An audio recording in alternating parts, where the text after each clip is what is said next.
Complex order reactions में second हमारे पास जो टाइप आ जाती है वो है सीरीज रिएक्शन या कंसेक्यूटिव रिएक्शंस। तो कंसेक्यूटिव रिएक्शंस या सीरीज रिएक्शंस, उसमें क्या होता है, सीरीज रिएक्शंस या हमारे पास कंसेक्यूटिव रिएक्शंस। इन रिएक्शंस में एक रिएक्टेंट है, उससे फर्दर प्रोडक्ट बन रहा है और वो प्रोडक्ट फर्दर किसी और प्रोडक्ट में चेंज हो रहा है। मतलब जो प्रोडक्ट बन रहा है वो एक टाइम में प्रोडक्ट के तौर पे यूज़ हो रहा है और सेकंड टाइम में वो एज अ रिएक्टेंट यूज़ हो रहा है।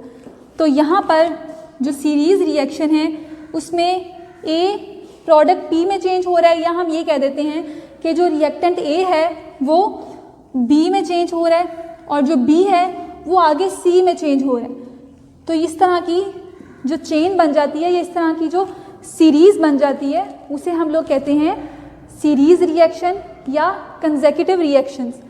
अब कंसेक्यूटिव रिएक्शन जो हैं वो बाकी रिएक्शन से या बाकी ऑर्डर से थोड़े डिफरेंट होते हैं। डिफरेंट किस सेंस में होते हैं, इस तरह से डिफरेंट होते हैं कि इनमें हम लोग कंसंट्रेशंस फाइंड आउट करते हैं। बाकी सब में हम लोग रेट निकालते हैं या रेट कांस्टेंट्स देखते हैं, इसमें हम लोग इसकी काइनेटिक्स में हम लोग इसकी कंसंट्रेशंस को मेंशन करते हैं या कंसंट्रेशंस को फाइंड आउट करते हैं।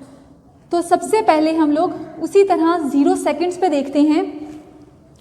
तो ए की कंसंट्रेशन इनिशियल कंसंट्रेशन है जो कि स्मॉल ए है, बी की कंसंट्रेशन टाइम 0 पे 0 होगी, इसी तरह सी की कंसंट्रेशन टाइम 0 पे टाइम 0 पे 0 होगी। तो हम लोग इसके यूनिट्स देखते हैं, यूनिट्स इसके वही मोल्स पर क्यूबिक डेसीमीटर्स हैं। उसके बाद हम लोग देखते हैं टाइम t सेकंड्स पे। टाइम t सेकंड्स पे ए की कंसंट्रेशन जो है वो चेंज हो जाएगी क्योंकि उससे प्रोडक्ट बन गया। अब वो प्रोडक्ट जो है वो फर्दर किसी और प्रोडक्ट में चेंज हो रहा है। तो यहाँ पर हम x की बजाय, क्योंकि x फिर फर्दर चेंज हो जाएगा तो हमें दोबारा से a में चेंजिंग करनी पड़ेगी।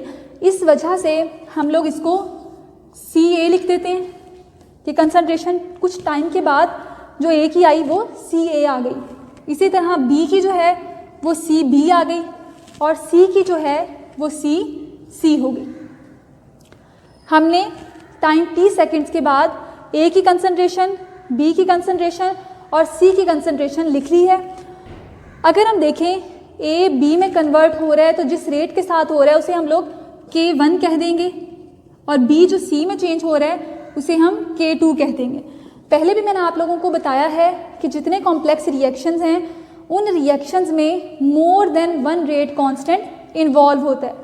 तो सेम इसी तरह इसमें भी होगा और ये हमारे पास के यूनिट्स होंगे मोल्स पर क्यूबिक डेसीमीटर्स। अब हम लोगों ने इसका रेट लिखना है। रेट लिखने से पहले मैं आप लोगों को बता दूं कि जो इनिशियल कंसंट्रेशन है वो सम है concentration of A after some time या specific time plus concentration of B plus concentration of C. ये इक्वेशन नंबर 1 है। अब हम लोगों ने यहाँ से CA, CB और C की वैल्यूज़ को फाइंड आउट करके इक्वेशन नंबर 1 में पुट कर देना। जब भी रेट लिखते थे तो हम लिखते थे with respect to product dx, इसी तरह लिखते थे ना dx। हर जगह पे हम लोगों ने विद रिस्पेक्ट टू प्रोडक्ट लिखा था।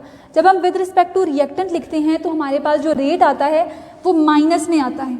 तो यहाँ पर हम विद रिस्पेक्ट टू A लिख रहे हैं। तो यहाँ पर D minus D CA over dt, change in concentration with respect to time, लेकिन माइनस का साइन आया, माइनस यहाँ करके लिख देती हूँ थोड़ा। तो माइनस का साइन आया, इसका मतलब है कि यहाँ पर ये रिएक्टेंट का रेट है, that is equal to K1 into किसके इक्वल आएगा, ये हमारे पास CA के, क्योंकि हम लोग CA का ही रेट लिख रहे हैं तो यहाँ पर ये इक्वल आएगा CA के। तो इक्वेशन नंबर 1 आ गई।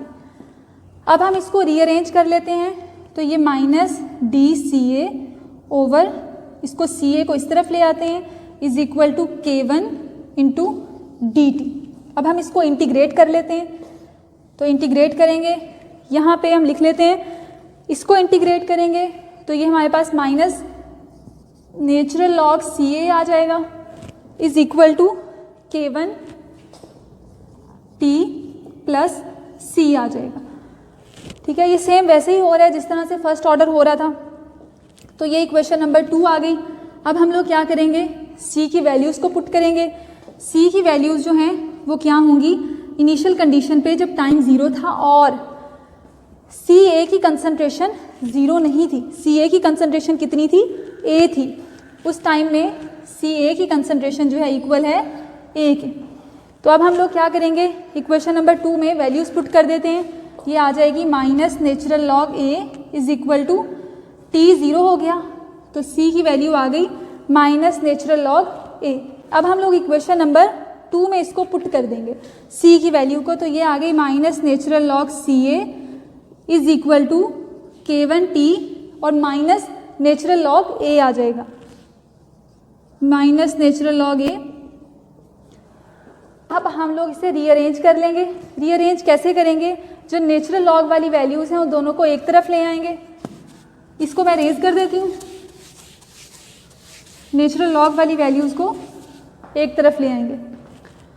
नेचुरल लॉग ए माइनस इस तरफ आके प्लस हो जाएगा, minus natural log C A is equal to K1 T. ठीक है, दो नेचुरल लॉग्स में माइनस का साइन है तो ये आ जाएगा natural log A over C A is equal to K1 T.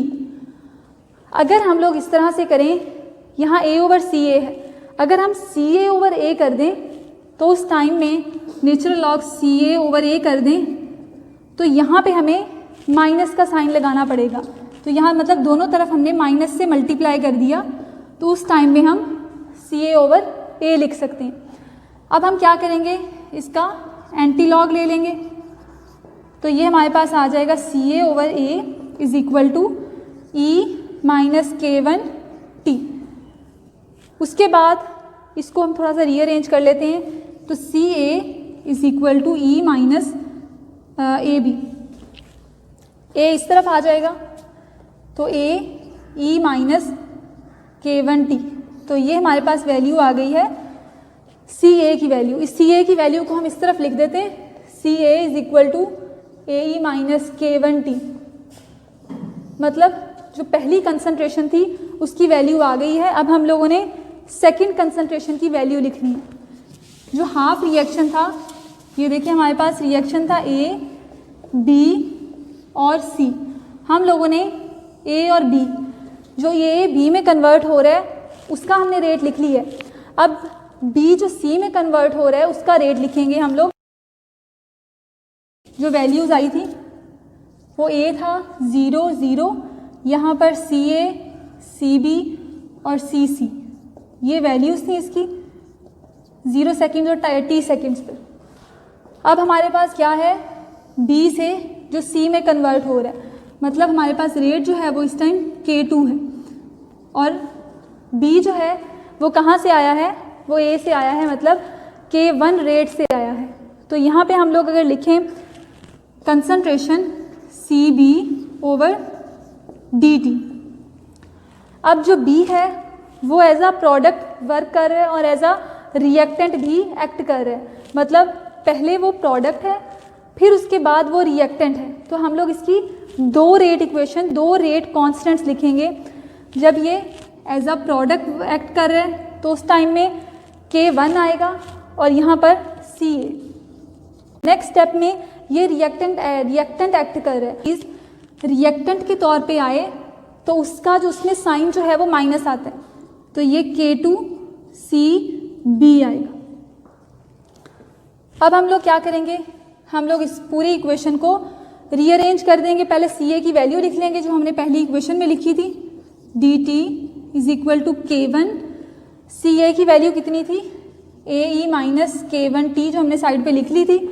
उसके बाद माइनस K2 सी बी। अब हम इसको रीअरेंज कर लेंगे तो ये माइनस जो है वो दूसरी तरफ जाके लेफ्ट हैंड साइड पे जाके प्लस हो जाएगा। तो D C B over D T is equal to K1 A E, यहाँ पे आ जाएगा plus K2 C B is equal to K1 A E minus K1 T. ठीक है, ई के टू टी से इस पूरी इक्वेशन को मल्टीप्लाई करेंगे, ई रेज टू पावर के टू टी, इसके साथ हम मल्टीप्लाई कर देंगे बोथ साइड्स पे, तो ये आ जाएगा D C B over D T E K two T plus K two E K two T C B is equal to K one A E minus K one T E K two T. हमने दोनों तरफ multiply कर दिया, ये देखें यहाँ पे भी, यहाँ पे भी और यहाँ पे भी। हम लोगों ने, आप लोगों ने मैथ्स में पढ़ा होगा एक प्रोडक्ट रूल। प्रोडक्ट रूल में क्या होता है, अगर हमारे पास दो टर्म्स हैं u एंड v, अगर हम इसको हम लोग प्रोडक्ट रूल के अकॉर्डिंग सॉल्व करें तो हम लोग किस तरह से सॉल्व करेंगे, अगर हम इसको डिफरेंशिएट करें तो फर्स्ट जो इक्वेशन है उसके अकॉर्डिंग पहले का डेरिवेटिव, जैसे अगर इसको देखें तो पहले का डेरिवेटिव और second as it is plus second का डेरिवेटिव और फर्स्ट एज इट इज़। तो अगर ऊपर यहाँ पर देखें तो यहाँ पे भी सेम ऐसे ही हो रहा है, पहले का derivative second as it is, फिर सेकंड का डेरिवेटिव और फर्स्ट एज इट इज़। तो इसको हम लोग प्रोडक्ट रूल के अकॉर्डिंग शॉर्ट करके लिख सकते हैं, किस तरह से, d over D T into, ये भी हमारे पास d ओवर डी टी ही था, मतलब हमने इसको डिफ्रेंशिएट ही किया था, तो ये आ जाएगा C B into E K two T is equal to K one A E minus K one T into E K two T. ठीक है, अब हम लोग इसको फर्दर सॉल्व कर लेंगे। इसको हम इस तरह भी लिख सकते हैं, इस वाले स्टेप को K2 माइनस K1, और T कॉमन भी ले सकते हैं, हम इसको इस तरह भी लिख सकते हैं K2 माइनस K1, और दोनों में से T हमारे पास कॉमन आ गया। रीअरेंज कर लें इसे, सी B E K two T is equal to D T उस तरफ चला जाएगा, K one A E K two minus K one into T, और ये आ जाएगा डी टी। इसको इंटीग्रेट करेंगे तो ये दोनों कैंसिल हो जाएंगे, डेरिवेटिव और इंटीग्रेशन आपस में कैंसिल हो जाएंगे, सी B E K two T आ जाएगा is equal to K one A E K two minus K one T, और उसी के साथ ये डिवाइड हो जाएगा K2 माइनस K1, जो हमारे पास इंटीग्रेशन रूल है उसके अकॉर्डिंग ये इसके नीचे डिवाइड हो जाएगा और प्लस C आ जाएगा। अब हम क्या करेंगे, हम लोग C की वैल्यूज़ पुट करेंगे by applying initial conditions. Initial conditions क्या हैं, जब इनिशियल कंडीशंस शुरू में देखें जब C भी 0 था और टाइम भी 0 था, उस टाइम में हमारे पास जो वैल्यू आएगी ये तो पूरी वैल्यू 0 हो जाएगी, is equal to K1 A over K2 minus K1। क्योंकि ये टाइम जो है 0 होगा तो ये हमारे पास वैल्यू जो है इक्वल हो जाएगी 1 के। C की वैल्यू जो है वो आ जाएगी minus K1 A over K2 minus K1 के। अब हम इस C की वैल्यू को इस इक्वेशन में पुट कर देंगे।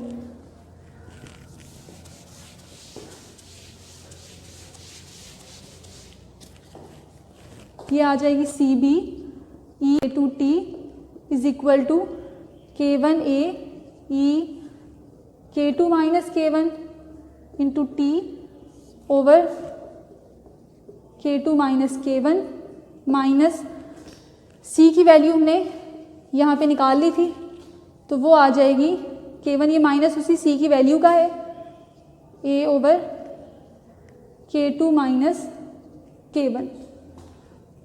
अब हम क्या करेंगे, इस इक्वेशन में देखें तो हमारे पास K1 A over K2 minus K1 common आ सकता है, तो यहाँ से हम लोग कॉमन ले लेते हैं, ये as it is is equal two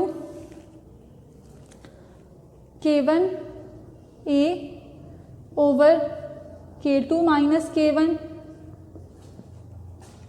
into बाकी क्या रह जाएगा K2 minus K1 into T minus 1। अब हम दोनों तरफ K2T से डिवाइड कर देंगे, तो ये आ जाएगा CB is equal to K1A over K2 minus K1 into E K2 minus K1 into T minus 1। ये यहाँ पर आ जाएगा E K2T और इसको हम मल्टीप्लाई कर देंगे। उसके बाद CB is equal to K1A over K2 minus K1, यहाँ इसके साथ मल्टीप्लाई होगा और यहाँ पे माइनस आ जाएगा K2T। तो ये K2T जो है वो कॉमन था इसमें, ये K2 इस K2 से कैंसिल हो जाएगा। उसके बाद जो वैल्यू आएगी वो CB की। इक्वेशन नंबर 1 हमने लिखी थी, उसमें क्या था A is equal to CA plus CB plus CC। तो हम लोग सिंपली CA की वैल्यू और CB की वैल्यू इसमें पुट कर देंगे, CC की वैल्यू खुद ब खुद निकल आएगी। तो इसको रीअरेंज कर लें और हमारे पास कंसंट्रेशन C की वैल्यू आ गई। तो ये कंसंट्रेशन C की वैल्यूज़ आ गई। ये तीनों वैल्यूज़ हैं A, B और C की, और जो सीरीज़ या कंसेक्यूटिव रिएक्शंस हैं उनमें यही डिफरेंस होता है। हम लोग रेट कांस्टेंट की जगह जो इसके कंसंट्रेशंस हैं उनको फाइंड आउट करते हैं। तो नेक्स्ट लेक्चर में हम इसके ग्राफ्स देखेंगे।